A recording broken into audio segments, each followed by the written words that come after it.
Our England is a garden that is full of stately views, of borders, beds and shrubberies and lawns and avenues, with statues on the terraces and peacocks strutting by. But the glory of the gardens lies in more than meets the eye. For where the old thick laurels grow, along the thin red wall, you find the tool and potting sheds, which are the heart of all, the cold frames and the hot houses, the dung pits and the tanks, the rollers, carts and drain pipes, with the barrows and the planks. And there you'll see the gardeners, the men and apprentice boys, told off to do as they are bid, and do it without noise. For except when seeds are planted, and we shout to scare the birds, the glory of the garden, it abideth not in words. And some can pot begonias, and some can bud a rose, and some are hardly fit to trust with anything that grows. But they can roll and trim the lawns, and sift the sand and loam. For the glory of the garden occupieth all who come.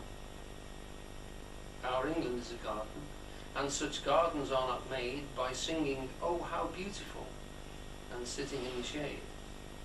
But better men than we go out and start their working lives at grubbing weeds from gravel paths with broken dinner knives. There's not a pair of legs so thin, there's not a head so thick, but there's not a hand so weak and white, nor yet a heart so sick, but it can find some needful job that's crying to be done. For the glory of the garden glorifieth everyone. Then seek your job with thankfulness and work till further orders. If it's only netting strawberries or killing slugs on borders, and when your back stops aching and your hands begin to harden, you'll find yourself a pardon in the glory of the garden. Oh, Adam was a gardener, and God who made him sees that half a proper gardener's work is done upon his knees. So when your work is finished, you can wash your hands and pray, for the glory of the garden, that it may not pass away. And the glory of the garden, it shall never pass away. Right.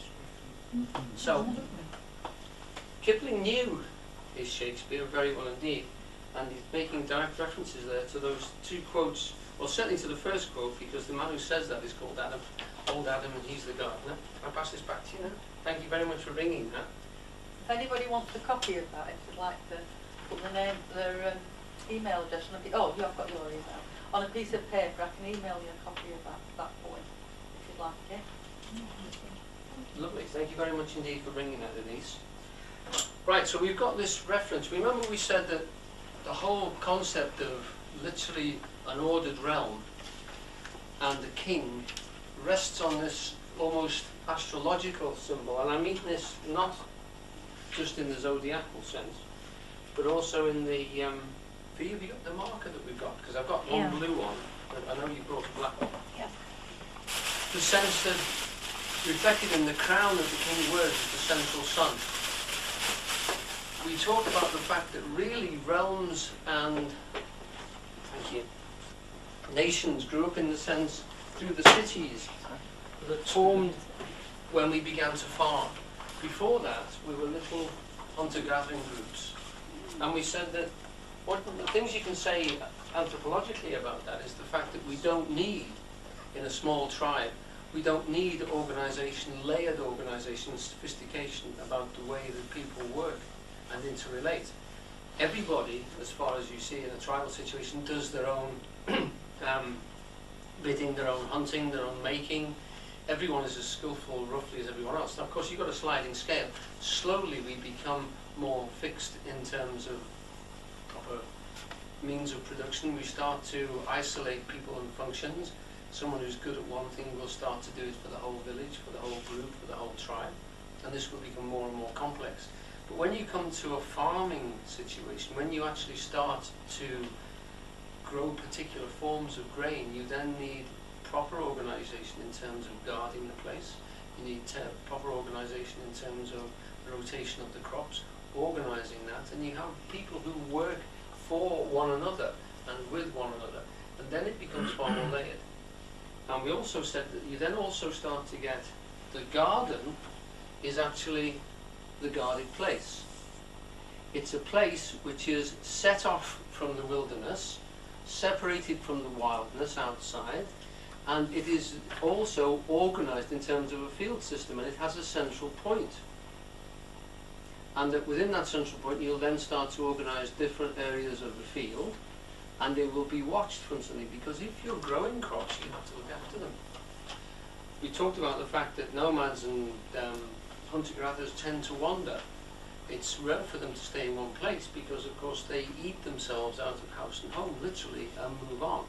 And they're quite not averse to, we talk about the environmentally friendly nature of hunter-gathering, but a lot of them were very unhealthy in terms of the fact that they would lay waste vast tracts of forest by burning it down, knowing that when they or the following generations came back, the whole of the forest would have changed, and what would be growing up then would be young shoots and young plants and herbs again, which don't grow in the depths of forests, or most of them don't. And that we know that from the way that several advanced cultures like the Americans, when they put the Indians into reservations and made them become farmers, were literally copying what happened in the Near East about 8,000 years ago, I think we say now, and spread slowly across Europe and got to the northern parts of Scotland about 2,000 years ago. The fact of farming. And farming is a very sophisticated way of mass producing human beings, because you swap land, you turn grain, corn, plants and domesticated animals into human bodies. This is what it does extremely efficiently.